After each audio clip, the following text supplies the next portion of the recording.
السلام عليكم ورحمة الله وبركاته. halkan waa bashka show qodobada ugu waaweyn warkeena waxaa ka mid ah dowladda federaalka Soomaaliya oo diyaar sida hub iyo ciidan ka dejisay gobolka Gedo. Ra'iisul Wasaaraha Xukuumadda Federaalka Soomaaliya oo Muqdisho kulan kula qaatay ismada dowlad goboleedka Puntland iyo dowlad deegaanka Soomaalida. Wasiirka Warfaafinta Jubbaland oo ku eedeeyay dowladda horinta xiisada ka taagan gobolka Gedo. Musharax ka mid ah kuwa u tartamayay madaxweyne ku-xigeenka Galmudug oo soo dhaweeyay doorashadii ka dhacday Galmudug. Madaxweyne ku-xigeenka cusub ee Galmudug oo ku baaqay in wadahadal laga galo tabashooyinka laga qabo doorashadii ka dhacday magaalada Dhuusamareeb. Saraakiil ka tirsan ciidanka asluubta iyo madax ka socotay dowladda Norway oo booqday xabsiga dhexe ee Xamar. Qodobadaas iyo wixii nagu soo kordho ayaad warkeena ku daawan doontaan ee u diyaar garooba warkaas oo fidsan. Isku soo noqod wanaagsan mar kale aanu ku bilaabnay dowladda federaalka Soomaaliya ayaa goordhow ka dejisay gobolka Gedo diyaarad military oo sida ciidamo iyo hub fara badan. Wararka aanu ku helayno gobolka Gedo ee bartamaha Soomaaliya ayaa xaqiijinaya in ciidamadan ay ka tirsan yihiin ciidamada sida gaarka u tababaran ee loo yaqaano Haramaca, waxaana la soo sheegayaa inay fariisimo cusub ka sameysteen degmooyinka Luuq, Doolo iyo Balad Xaabo ee gobolka Gedo. Shacab ku nool degmooyinka la geeyay ciidamadan ayaa cabsi xoogan ka qaba in halkaas ay ka dhacaan dagaalo u dhaxeeya ciidamada dowladda iyo kuwa Jubbaland oo u dhaxaysa xurguf siyaasadeed. Maalmihii u dambeeyay dowladda federaalka Soomaaliya ayaa ciidamo hor leh waxa ay geenaysay qaybo ka mid ah gobolka Gedo, halkaas oo lagu tuhunsan yahay inuu ku sugan yahay wasiirka amniga ee dowlad goboleedka Jubbaland Mudane Cabdirashiid Janan oo hore kaga baxsaday xabsi ay dowladda Soomaaliya ku xirtay. Dhanka kale, Ra'iisul Wasaaraha Xukuumadda Federaalka Soomaaliya Mudane Xasan Cali Kheyre ayaa kulan la qaatay ismada Puntland iyo ismada dowlad deegaanka Soomaalida. Kulanka ayaa looga wada hadlay dardargelinta iyo xoojinta dowrka odayaasha kaga aadan nabadda iyo dowladnimada.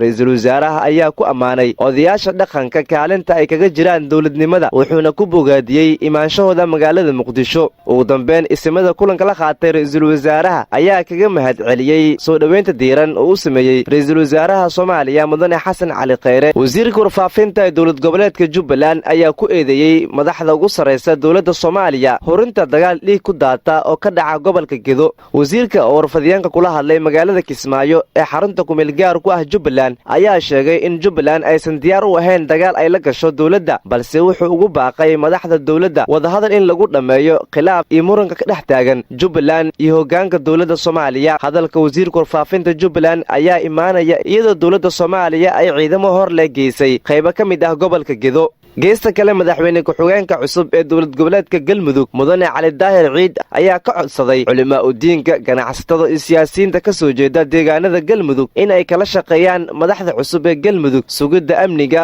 Wuxuuna sidoo kale ugu baaqay siyaasiyiinta ka aragti duwan hoggaanka cusub ee Galmudug in ay u turaan shacabkooda dhibaataysan. Wuxuuna ugu dambeyn sheegay in uusan noqon doonin madaxweyne, balse uu noqon doono nabadoon isku keena qabaa'ilada dega Galmudug. Hadalka madaxweyne ku-xigeenka cusub ee Galmudug ayaa ku soo aadaya xilli khilaaf siyaasadeed oo weli ka taagan yahay deegaano ka tirsan dowlad goboleedka Galmudug. dhanka kale, musharax Cabdiqaadir Sheekh Cali Diini oo ka mid ahaa musharaxiinta u tartamaysay qabashada xilka madaxweyne ku-xigeenka Galmudug ayaa bogaadiyey sida ay ku dhacday doorashada madaxweynaha iyo madaxweyne ku-xigeenka dowlad goboleedka Galmudug. Mudane Cabdiqaadir Sheekh Cali Diini ayaa ugu dambeyn ugu baaqay shacabka ka soo jeeda Galmudug in ay isgarab istaagaan maamulka cusub ee Galmudug. inaynu u mahadcelinno lana garab istaagno maamulka inoo dhismay sidii horay ugu socon lahaa uguna dhaqaaqi lahaa. ma ahan macnaheedu qofka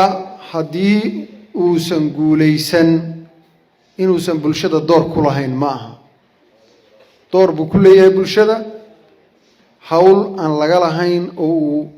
isagu u madax bannaan yahay baa jirta. taasuna waxa weeye inuu maslaxadda ummadda ka shaqeeyo, inuu horumarka ka shaqeeyo, inuu midnimada ka shaqeeyo, inuu isu keenidda bulshada ka shaqeeyo. cidtaa iyada uu ugaga idan qaadanayo ama xil ugu magacaabaysana ma jirto. waana midda aan go'aansaday haddii aan guulaysto iyo haddaan guulaysanba labadaba inaan ka shaqeeyo. annagu waxaanu ka hadlaynaa maamulka dawliga iyo dhismihiisa. wax allaale iyo waxa caqabadaa oo jirana kulligeen inteenna halkaan fadhida, inta maamulka haysa iyo inta naga maqanba waajib saaran weeye inay xalliyaan. waana midda aan go'aansaday inaan caawa hortiina ka sheego inaan diyaar u ahay inaan u istaago waxa ugu horeeya oo aan wax ka qaban karo oo ah maamulkan waxa laaliya waxa tabashooyinka jira sidii aan uga shaqayn lahaa in la isu keeno aan gacan ka geysto qof walba meesha uu joogo aan ugu tago waxa tabashadu ay tahayna aan ka soo qaado qofka laga tabanaya aan hor dhigo dood aan la galo la suubiyo kabacdina aanu isku dayno inaanu xalka halka ka raadino xalka haddaanan anagu keenin oo inteena maamulka iskale aanan keenin dadka naga maqan ee kor ka yimid caawin un bay nagu leeyihiin inay na caawiyaan oo wax allaaliya wixii awoodda ay nagu caawiyaan un bay na tari karaan laakiin inay khilaaf bixiyaan oo dhibaatooyinka jira ay naga saaraan suurtagal ma ahan inaan ka sugno cid bannaanka ah saraakiil ka tirsan ciidanka asluubta Soomaaliyeed iyo madax ka socotay dawladda Netherland ayaa si wada jir ah u booqday xabsiga dhexe ee Xamar halkaas oo ay ka socoto dhismo cusub oo lagu soo kordhiyay qaybaha kala duwan ee xabsiga dhexe kormeerka kadib waxa warbaahinta si wada jir ah kula hadlay taliye ku-xigeenka ciidanka asluubta Soomaaliya iyo la taliyaha dhinaca sharciga ee safaaradda Netherland waxayna ka hadleen muhiimadda uu leeyahay kormeerkan ay ku tageen xabsiga dhexe ee Xamar waxaan ku soo dhaweynay xabsigan waxay kormeereen nolosha maxaabiista iyo xabsiga shaqada ka socota ee ciidanka asluubta hayo iyo qaabka shaqada u socoto iyo xabsiga cusub hadda la dhisayo intaasaan tusnay waxay ku arkeen iyo waxaan ka ballanana insha Allah waa ka sugaynaa annagu dabcan waxaan waqti kasta diyaar u nahay inaanu hay'adaha caalamiga ah wada shaqayno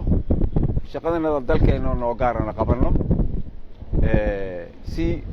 qalbi furan iyo maxaan ku ilaahdaa wada shaqayn wanaagsan ee walaalnimo baana ku soo dhaweynaynaa aad ayaan ugu faraxsanahay inaan halkan joogo isla markaana uu ahaado markhaati horumarka weyn ee laga sameeyay arrimaha maxaabiista qaar ka mid ahna aan la hadalna waxay noo sheegeen in si wanaagsan loola dhaqmo waxaan u mahadcelinayaa mas'uuliyiinta ciidanka asluubta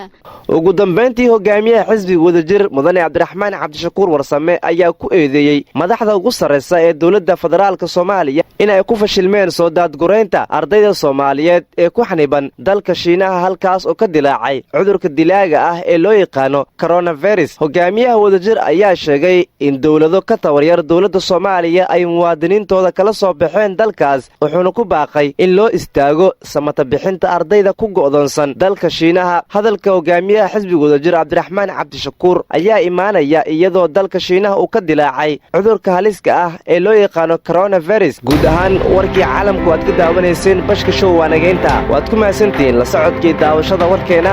warkaan kiis xiga intaan ku kulmi doono sidaa iyo nabadgelyo